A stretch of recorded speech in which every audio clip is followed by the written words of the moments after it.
қонақта болдық. Сонда жаңағы ортасы ашық екінші бөлмеде кішкентай бір 2 жасар баланы үлкен мынандай биік коляска сияқты бар ғой, сондайға отырғызып қойған. Жанында жаңағы шай ішетін стол тұр, биік. Столға тарелка, пиалалар тұрды, шана ыдыстар. Бала ойнап жаңағы ұмтылып тұрды да, бір кезде тарелка жерге түсіп сынды. Бір тарелканы жерге түсіп та сынды ол. Сонда жаңағы келін бала ғой, келді да, ана баланы енді Алланың құдіреті анашы көрсең, аянышты. Ана баланы көрсетіп ұрып жатыр ғой. Арқасынан, басынан неге сындырасың? Тағы бір қызыға қараңыз, қайта сұрайды ғой. Неге сындырасың мынаны?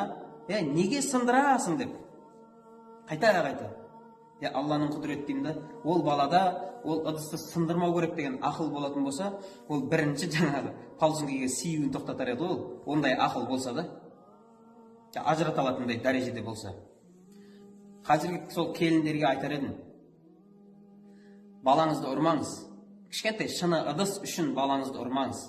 Кішкентай дүние үшін ұрмаңыз балаңызды. Өйткені талай адамдар бүкіл дүниемді берер едім, Алла тағала бір бала берсе деп жүрген небір адамдар бар. Қадірін біліңіз ол баланы. Және айтар едік, балаңызға олай тәрбие бере алмайсыз. Ол ұрғаннан балаңыз шыны ыдысты сындыруға болмайды екен деп түсінбейді. Қараңыз, сіз балаңызды неге үйретесіз? Балаңыз енді сіз жоқ кезде бір ыдысты сындырады ғой, сен оны ұрлыққа, өтірікке үйретесің. Сен жоқ кезде сынған ыдысты ол көзін жойып жоқ бұзып береді. Өйткені ол біріншіден өтірік айтып тұр, қараңыз, өтірікке үйретіп жатсың. Қолымен істеген нәрсені мойындамауға үйретіп жатсың. Не үшін?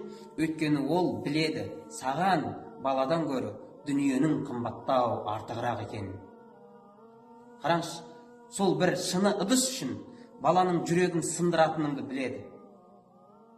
Сол үшін қазіргі келіндерге айтарық, балаңызды еш уақытта ұрмаңыз. Сіз түсіндіріңіз оған.